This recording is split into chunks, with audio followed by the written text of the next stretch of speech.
Olá, muito boa tarde. A irmã Lúcia, a vidente de Fátima, faleceu há 20 anos. Foi no dia 13 de fevereiro de 2005. Um tema para olhar dentro de instantes com a vaticanista e jornalista da Renascença, Aura Miguel. Antes, porém, olhamos ainda a rubrica de Dom Manuel Clemente sobre a história dos jubileus.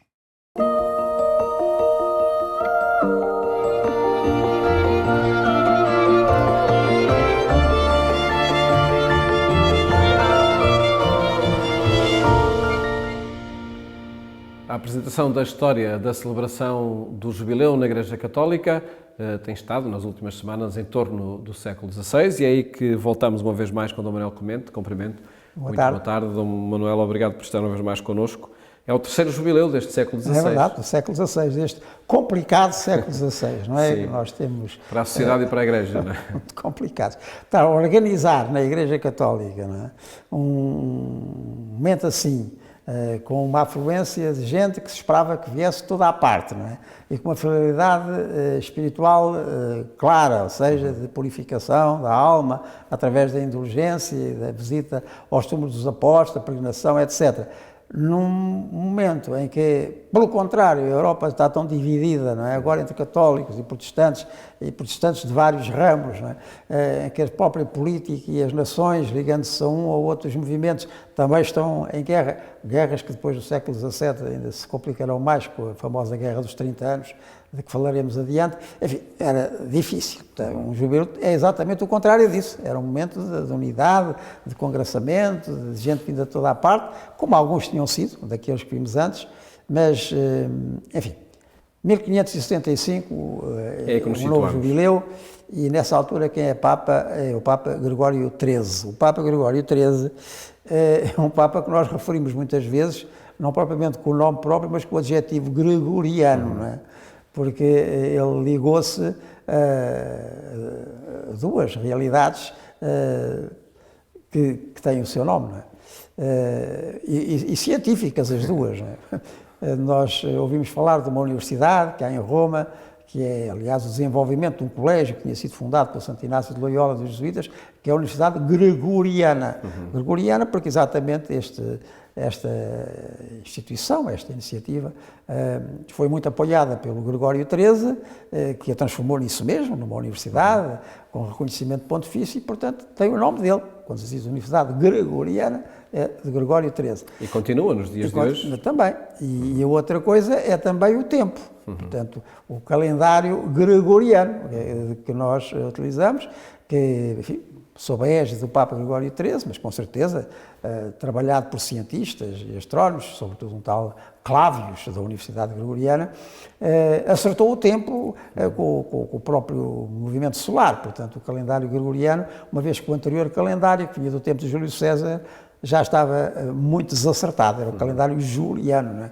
E então, em 1582, passa-se, assim, quase abruptamente, uns meses, no mês de outubro de 1582, passam-se assim uns 10 dias e passa-se a atualizar enfim, com esta nova modalidade, mais certa e mais certificada, é o calendário gregoriano. Portanto, quando nós dizemos gregoriano em relação ao calendário, quando dizemos gregoriano em relação à universidade, já sabemos de quem estamos a falar, é deste Papa de Jubileu de 1575. Momentos de reforma também na Igreja Católica. E este era claramente um Papa tridentino, portanto um Papa que queria levar a reforma católica da Igreja por diante, e enfim, fez todo o possível por isso, com várias atitudes ao longo do seu pontificado, e que dá ao jubileu de 1575 também uma tonalidade religiosa muito forte e muito definida. O Papa Gregório XIII, e sem dúvida nenhuma. Por exemplo, uma das coisas que ele vai fazer, e falando logo pelos cardeais, vamos levar isto a sério, isto vai ser uma coisa religiosa, deixem-se lá de pompas renascentistas, vamos a isto. E depois faz mais, ele vai pedir, que é como quem diz, ordenar, aos superiores das ordens religiosas que mandassem para Roma o melhor que tivessem de pregadores e de confessores. Roma, neste jubileu de 1575, é claramente um jubileu propriamente dito, para se, enfim, colocando as indulgências, fazendo aqueles atos previstos de visita às basílicas, de penitência, de conversão, etc., levaram por diante essa obra espiritual. Uhum. Portanto, aí sim. E já estamos claramente no tal espírito tridentino. Né? O Concílio de Trento tinha terminado em 1563, agora estamos em 1575, mas uma coisa é fazer um concílio, outra coisa é levá-lo à prática, como tudo, não é? Isso não é de um dia para o outro. Agora, a propósito destes sínodos sobre a sinodalidade, não é? Muita coisa que lá se discutiu, se debateu, no ano passado e no transato, mas agora é preciso levar à prática, não é? Que as dioceses, que a vida da Igreja, etc., também ganham um ritmo sinodal, não é? De trabalho conjunto e por aí fora. A mesma coisa na altura deste jubileu de 1575 e em tudo mais que está dentro do pontificado do Papa Gregório XIII, que foi efetivamente um grande pontificado, talvez o maior, certamente o mais determinante do século XVI, e que está nessa lógica. Portanto, vamos fazer tudo aquilo que se combinou no concílio, quer em relação à prática, portanto, mais pastoral, da parte dos bispos, da parte dos párocos, vamos lá por diante. Há uma grande figura dessa altura e que também vai estar no jubileu, que é o São Carlos Borromeu, que era arcebispo de Milão e que é um bom exemplo do que era esse espírito da reforma tridentina no campo pastoral e também no campo doutrinal. Vamos lá apurar a doutrina e por isso a Universidade Gregoriana e outras universidades, o incentivo a que tudo isso fosse assim. Portanto, o jubileu de 1575 é claramente um jubileu propriamente dito, um jubileu religioso, sem outro tipo de distrações ou motivações e levado por diante exatamente por um Papa que estava absolutamente dentro do espírito tridentino. Com a reforma também a chegar a esta celebração jubilar. Também já foi a reforma do jubileu. Exato. Dom Manuel, muito obrigado por mais esta etapa na história dos jubileus que aqui apresentámos e marcámos encontro para de hoje 8 dias para uma nova celebração jubilar na história da Igreja.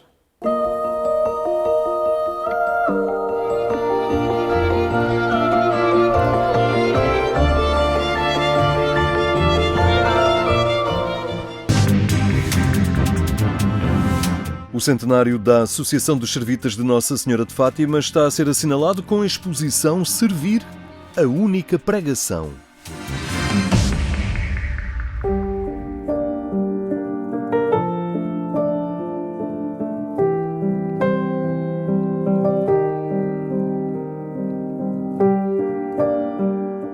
Servir, a única pregação, é este o tema que nos introduz na exposição comemorativa do centenário da Associação dos Servitas de Nossa Senhora de Fátima.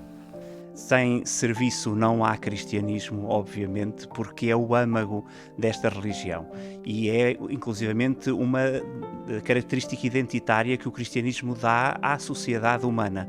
E, portanto, esta exposição é, nesse aspecto, revolucionária, porquanto coloca diante do visitante uma das características mais importantes do cristianismo, mas talvez daquela a que estejamos mais aliados no mundo contemporâneo. Estamos habituados a ser servidos e estamos muito pouco habituados a servir. O subtítulo da exposição indica-nos que a única pregação possível é o serviço. E é a partir dos exemplos máximos de serviço ao longo dos anos que esta exposição se desenvolve.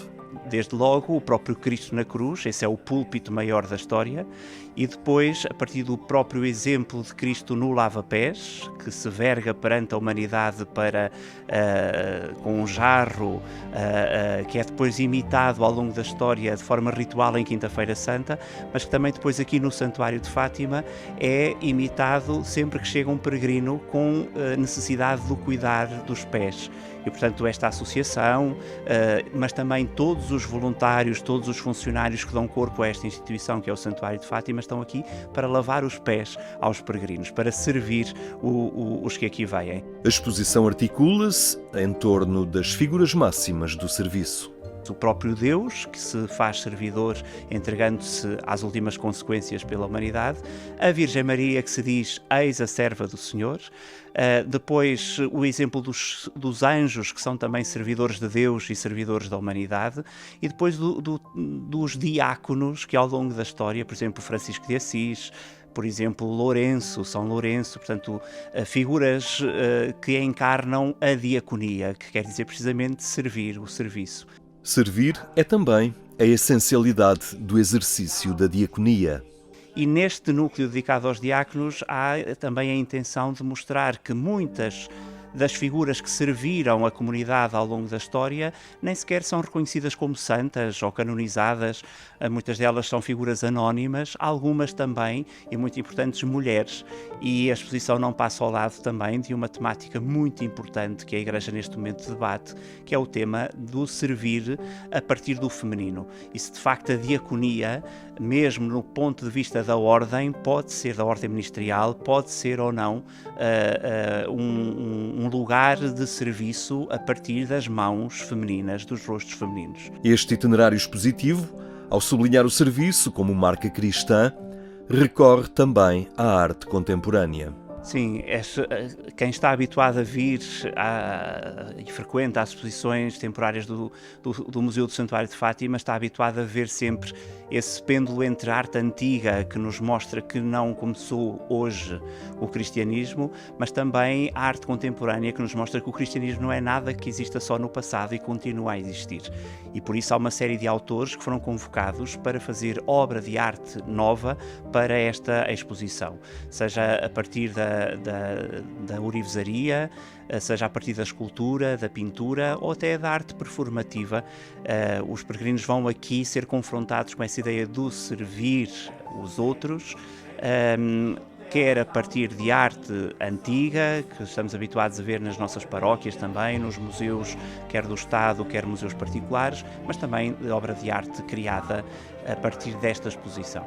Uma exposição que se apresenta em ano jubilar. O Santuário de Fátima, obviamente, está muito atento àquilo que é a voz da Igreja, àquilo que é a sua missão específica e, por isso, obviamente, para além de acolher aqueles que aqui vêm celebrar a sua fé, quer também que aqueles que aqui vêm saiam mais instruídos a propósito da sua fé e, portanto, saiam com a sua fé mais renovada e, inclusivamente, mais alegres na expressão da sua fé. A ideia do ano jubilar é precisamente provocar a alegria do Evangelho no momento em que se celebra este tempo concreto. Portanto, o jubileu é sempre um momento que nos inspira à alegria. O Santuário de Fátima quer proporcionar, de facto, essa alegria, essa esperança alegre que tem que conduzir os destinos da humanidade e que não pode deixar de passar pelo tema do serviço, porque a palavra servir não tem essa conotação negativa que muitas vezes lhe damos,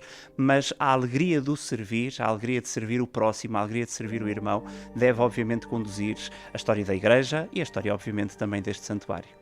Esta exposição comemorativa do centenário da Associação dos Servitas de Nossa Senhora de Fátima pode ser visitada no Convivium de Santo Agostinho, no piso inferior da Basílica da Santíssima Trindade, em Fátima, até ao dia 15 de outubro. Lúcia de Jesus faleceu há 20 anos, é a única dos videntes de Fátima que aguarda ainda pela beatificação, mas que desempenha um papel central no relato da mensagem de Fátima. Está connosco Aura Miguel, vaticanista, jornalista da Renascença, que tem acompanhado a projeção de Fátima no mundo e no pontificado dos Papas. Boa tarde, Aura Miguel, obrigado. São 20 anos, mas também é este olhar em relação a uma mulher que é central no nosso acesso à mensagem de Fátima, àquilo que aconteceu na Cova da Iria. E estamos sempre nesta expectativa para quando a beatificação da irmã Lúcia. Isso é um grande mistério. No entanto, gostava de sublinhar logo na aparição, quando ela pergunta, ela era a interlocutora, não é? Com aquela presença tão bonita como ela descreve da Virgem, e perguntou: eu também vou para o céu? E a resposta foi sim, mas ficas cá durante algum tempo. Mais algum tempo, foram bastantes décadas, e portanto, se está garantida que está no céu, aliás, o próprio Papa, creio que foi mesmo João Paulo II, que a certa altura disse: rezemos à irmã Lúcia, aos pastores e à irmã Lúcia, portanto, percebe-se que está no céu. A beatificação, nós sabemos que tem os seus timings, a Igreja normalmente, enfim, é muito cuidadosa, tem a ver também com as formalidades de um processo que sofreu algumas alterações neste percurso e também a constatação do milagre, que é mesmo preciso para uma beatificação deste género, não é? Por martírio que ela morreu, portanto, Sabemos que estes são processos lentos, esperemos que esteja Agora para já breve. haja registros e curas extraordinárias registadas. Exato, e creio que há muita gente, quando reza aos pastorinhos, também incluir Irmã Lúcia, apesar dela não ser beatificada. Cá para mim, acho que praticamente os três fazem uma grande intercessão no céu. Este mais algum tempo foi crucial para também Fátima chegar às pessoas e chegar-nos uma perspectiva de uma mensagem nova e contextualizada naquela conjuntura também mundial da Sim, época. é mesmo decisivo. Foi mesmo decisivo as memórias que ela escreveu por indicação do bispo e de quem a acompanhava nos primeiros tempos. Aliás, ela teve que aprender a escrever, a ler e a escrever, porque os pastorinhos eram analfabetos, como sabemos, e foram decisivas as memórias da Irmã Lúcia, até espero não ser muito inconfidente, mas eu lembro que o Dom António Marte testemunhou, que foi bispo de Fátima, não é? Quando era teólogo, ainda professor na Faculdade do Porto, ele disse publicamente que não acreditava assim lá muito, quer dizer, como não é obrigatória, não é enfim, não é uma questão de dogma, não ligava lá muito. Pronto, até que foi nomeado bispo de Fátima, então achou por dever ler as memórias da Irmã Lúcia. Ele testemunhou e confirmou-me que ficou tão fascinado, o impacto foi tão grande que pensou isto só pode ser verdade. E leu a segunda vez, portanto ele leu 2 vezes seguidas as várias memórias da Irmã Lúcia pela força do testemunho que era e pelas preciosas indicações que ali estão. Há ali toda uma espiritualidade que é preciso, é um caminho que se percorre e que nos aproxima deste mistério da Cova da Iria. Sim, que ajuda a penetrar na mensagem, que é uma mensagem que se foi confiada a crianças, também não é assim tão complexa e tão complicada, e que até desarma os tais teólogos muitas vezes, mas que é profunda, tão profunda e com um potencial tão grande que acabou por ser também profética e que dura até hoje. Portanto, a fecundidade e a vitalidade da mensagem de Fátima persiste e muito do material, digamos assim, que nos ajuda a crescer nas razões e a amadurecer este percurso partem dos escritos da Irmã Lúcia, claro. Esta expectativa em torno da beatificação obriga-nos a olhar para Roma, para o Vaticano, é lá que se decide de alguma forma, e por lá tem, por estes dias decorrido de forma intensa, o Jubileu da Esperança, com diversos grupos, jubileus setoriais a decorrer. Entretanto, a saúde do Papa é que parece não estar a acompanhar muito a exigência do momento. Há 25 anos também foi parecido, não é? O Papa João Paulo II, quando convocou o ano do grande jubileu do ano 2000, também já estava com uma saúde frágil. Creio que, apesar de tudo, Francisco está melhor.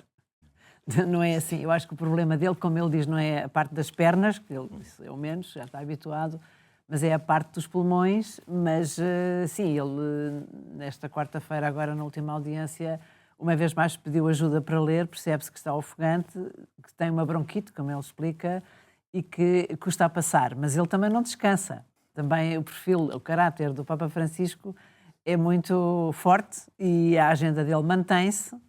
Num contexto normal, se calhar se um de nós tivesse o problema que ele tem, o médico mandava-nos repousar, não parece que ele repousa assim muito, mas isso faz parte também do seu estilo, porque não cancelou até agora nada. O que ele fez foi mudar, para não apanhar muitas correntes de ar, mudar as audiências para a Casa Santa Marta, mas o que é certo é que neste domingo, que foi o jubileu das Forças Armadas e das Polícias, ele estava na Praça de São Pedro.